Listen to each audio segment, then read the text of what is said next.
Hello everyone, welcome back to my YouTube channel. कैसे हैं आप सभी? आई होप कि आप सब अच्छे होंगे। तो फ्रेंड्स, आज मैं अपने किचन की डीप क्लीनिंग कर रही हूँ। और जैसा कि आप सभी जानते हैं कि जो डीप क्लीनिंग होती है वो हफ्ते में एक बार ही होती है। तो मैं भी बहुत कोशिश करती हूँ कि हफ्ते में एक बार तो मैं कम से कम डीप क्लीनिंग करूँ। और क्योंकि मेरी किचन बहुत ही ज़्यादा छोटी है और यहाँ पर कोई चिमनी वगैरह की किसी भी तरीके की मतलब कोई व्यवस्था नहीं है, तो उसकी वजह से मुझे काफ़ी ज़्यादा प्रॉब्लम होती है। तो यहाँ पे देखिए, जितने भी ये सब सामान रखा हुआ है, कभी कभार ऐसे ही रख दिया जाता है सामान, और रख कर के हम लोग भूल जाते हैं कि हमने यहाँ पे काफ़ी सारा सामान रखा हुआ है। तो ये सभी सामानों को मैं हटा रही हूँ एक एक करके। और उसके बाद जो ये स्टील के कंटेनर है ना, इनमें काफ़ी ज़्यादा ग्रीसी से हो गए थे। इनमें ऑयल के जो दाग होते हैं वो लग गए थे, क्योंकि किचन काफ़ी छोटी है और खाना इस वाली स्लिप के जस्ट नीचे से ही बनता है। तो जितना भी खाना बनता है उसका ऑयल, धुआं वगैरह जो होता है वो ऊपर की साइड जाता है और सारे के सारे कंटेनर्स पे लग जाता है। और कंटेनर्स बहुत ही बुरे तरीके से ग्रीसी हो जाते हैं और पकड़ने में भी नहीं आते हैं कभी कभार। तो इसलिए मैं यहाँ पे अच्छे तरीके से क्लीनिंग कर रही हूँ। और यहाँ पे जो ये न्यूज़पेपर वगैरह बिछा के रखे थे, तो इनको तो मैं हटा लूँगी, इनको मैं यहाँ पे अब नहीं बिछाने वाली हूँ।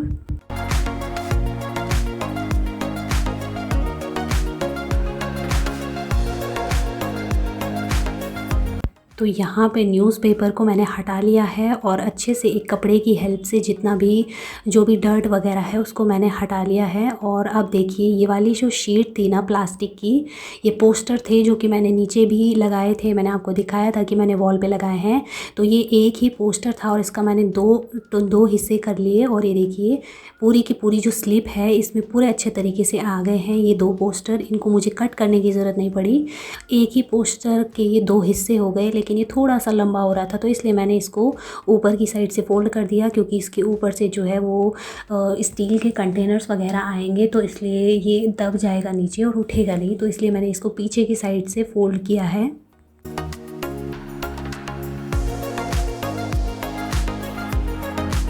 और अभी देखिए, ये सारे कंटेनर्स, इनमें काफ़ी ज़्यादा ऑयल के दाग लग गए थे, काफ़ी ज़्यादा चिपचिपे हो गए थे। और जब भी इनको पकड़ते हैं तो ये हाथ से कभी कभी स्लिप हो जाते हैं, तो बहुत ही प्रॉब्लम होती है।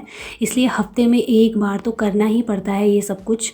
और जिनका स्मॉल किचन होगा उनको पता होगा कि कितनी ज़्यादा ज़रूरत होती है डीप क्लीनिंग की, बहुत ही ज़्यादा ज़रूरत पड़ती है। और मैंने इसके अंदर का सामान नहीं निकाला है, क्योंकि इसके अंदर का जो सामान होता है ना, उसको हम जब भी चीज़ ख़त्म हो जाती है, कंटेनर्स के अंदर जो सामान दाल वगैरह रहती है, तो तुरंत मैं उसको क्लीन कर लेती हूँ और तुरंत उसमें दूसरी जो नई दाल वगैरह हो गई या फिर जो भी सामान हो गया उसको भर देती हूँ।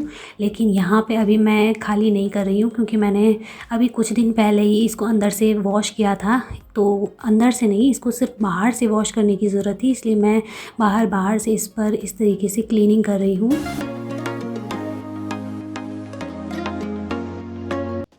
सो फ्रेंड्स, कभी कभार तो ऐसा भी हो जाता है कि ये जो कंटेनर्स हैं ये इतने ज़्यादा ग्रीसी हो जाते हैं, इतने ज़्यादा चिपचिपे से हो जाते हैं कि मुझे वीक में कभी कभार 2 बार भी इनको क्लीन करना पड़ता है। तो इस तरीके से जब हम ज़्यादा डीप क्लीन करते हैं तो टाइम बहुत ज़्यादा लग जाता है। इसलिए मैं कोशिश करती हूँ कि मैं हफ्ते में एक बार, हमेशा हफ्ते में एक बार तो मैं डीप क्लीनिंग करूँ, ताकि अगर ज़्यादा ना हो मुझसे, लेकिन ये कंटेनर वगैरह तो क्लीन हो ही जाएंगे। तो इसलिए हफ्ते में एक बार कंटेनर्स को क्लीन करके रखना, उनको अच्छे तरीके से साफ़ करके रखना ज़रूरी हो जाता है।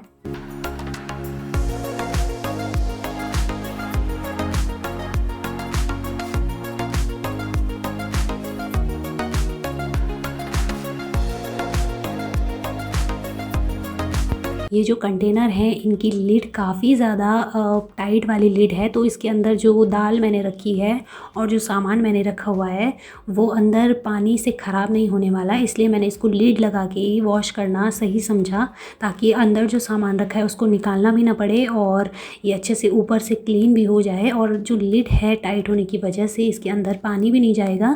तो ये एक सही तरीका लगता है मुझे, जब भी मुझे ऊपर से इनको क्लीन करना होता है, इनको अच्छे से साफ़ करना होता है, तो मैं यही वाला तरीका आज़मा लेती हूँ। लेकिन कभी कभार कुछ कंटेनर्स ऐसे भी हो जाते हैं जिनकी लिड जो होती है वो काफ़ी ढीली ढाली सी होती है और वो खुल जाती है।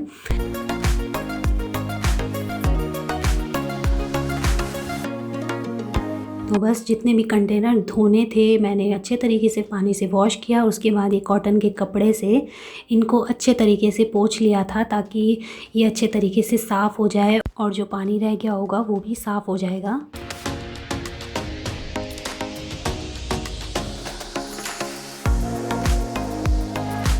तो बस आज मैं यही क्लीनिंग कर रही हूँ, अपने किचन को डीपली क्लीन कर रही हूँ। और इस तरीके से जब हम अपने किचन को डीप क्लीन करते हैं तो बहुत ही अच्छी वाली फीलिंग आती है कि हमारा किचन साफ़ है। और सबसे ज़्यादा ज़रूरत सफाई की किचन में ही होती है, क्योंकि हमारा सारा दिन किचन में निकलता है और दिन भर हम लोग खाना बनाते हैं। तो जाहिर सी बात है कि दिन भर खाना बनाने की वजह से किचन में काफ़ी ज़्यादा तेल के दाग लग जाते हैं। और जिनका मॉड्यूलर किचन नहीं है उनको पता होगा कि किस तरीके की प्रॉब्लम हम लोगों को फेस करनी पड़ती है। तो यहाँ पे देखिए लिड हटा के मैं यहाँ पे चेक कर रही थी कि कहीं, वैसे तो टाइट लिड है लेकिन फिर भी मैं चेक कर रही थी कि कहीं अंदर का सामान कोई ख़राब तो नहीं हो गया या फिर अंदर पानी वगैरह तो नहीं चला गया। इसलिए मैं अंदर बार बार इसको चेक कर रही थी लिड हटा कर, लेकिन ऐसा कुछ नहीं हुआ। मुझे पता था, मैं पहले भी इसी तरीके से वॉश करती हूँ और कभी भी पानी इसके अंदर नहीं जाता है। तो इसलिए मुझे इसका अंदाज़ा था कि किसी भी तरीके का पानी जो है वो अंदर नहीं गया होगा। सामान बिल्कुल सेफ़ है और अच्छे से है। तो बस यहाँ पे इन कंटेनर्स को अच्छे तरीके से एक बार मैं साफ़ कर ले रही हूँ। उसके बाद मैं ऊपर की साइड इनको सेट करके रख लूँगी।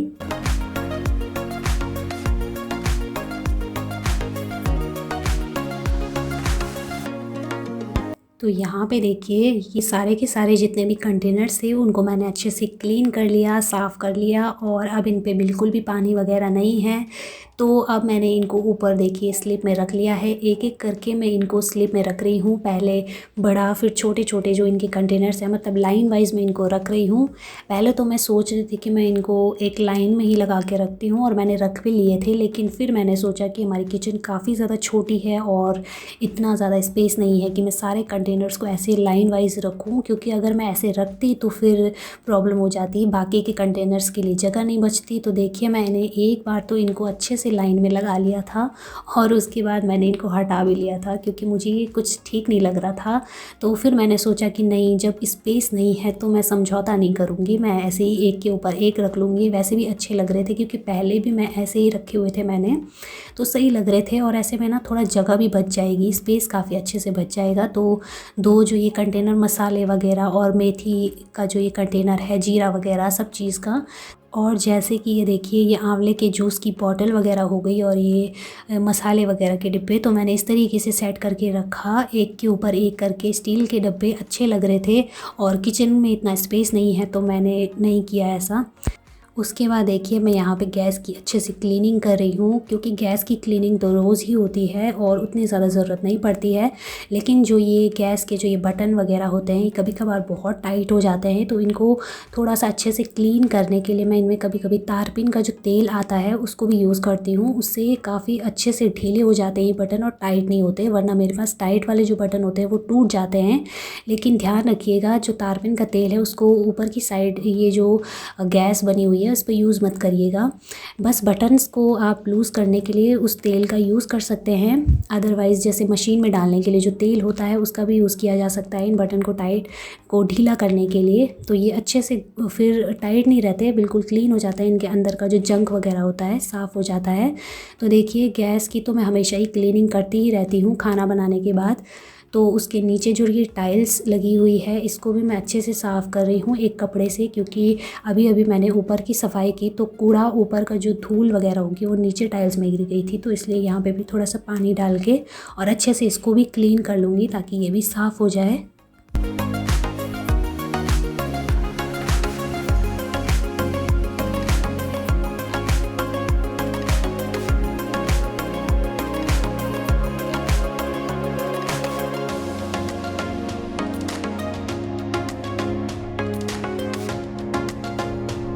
और टाइल्स वगैरह साफ़ करने के बाद बारी आती है इन पोस्टर को साफ़ करने की। तो ये पोस्टर भी मेरे क्लीन होते ही रहते हैं, वैसे तो डेली ही करती हूँ, लेकिन कभी कभार जो है वो नहीं हो पाते हैं और कभी कभार इस पर दाग तेल के थोड़ा जम जाते हैं। लेकिन ये काफ़ी अच्छे पोस्टर हैं, गीले कपड़े से अच्छे से साफ़ हो जाते हैं। इसलिए मैंने गीला कपड़ा किया और उसी से मैंने इन पोस्टर को साफ़ किया, क्योंकि ये प्लास्टिक के बने हुए हैं तो गीले कपड़े की हेल्प से अच्छे से क्लीन हो जाते हैं। और देखिए एकदम नए जैसे लग रहे हैं ये पोस्टर, बहुत ही क्लीन लग रहे हैं। और वॉल बहुत ही सुंदर लग रही है, ऐसा लग रहा है जैसे कि मैंने इनको अभी अभी लगाया हो। तो उसके बाद बारी आती है जो ये वुडन की एक अलमीरा बनाई हुई है जिसमें कि मेरे सारे बर्तन रहते हैं। तो इसमें मैंने देखिए अभी अभी हमने ब्रेकफास्ट किया था, तो इनके जो ये बर्तन थे उनको मैंने वॉश किया, उसके बाद इनको भी मैं यहाँ पे सेट कर लूँगी।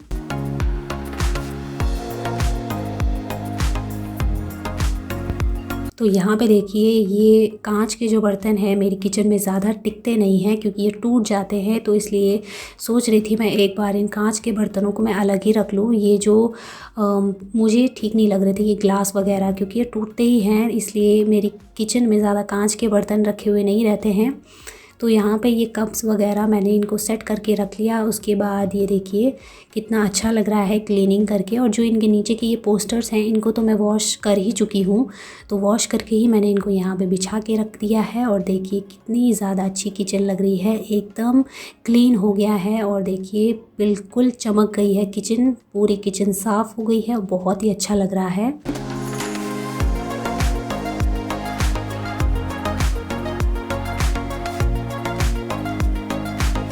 सो गाइज़ आई होप कि आपको आज का ये वीडियो पसंद आया होगा। अगर आपको ये वीडियो अच्छा लगा हो तो प्लीज़ इस वीडियो को लाइक करें, ज़्यादा से ज़्यादा शेयर करें, और अगर आप मेरे चैनल पर नए हैं तो प्लीज़ मेरे चैनल को सब्सक्राइब करें।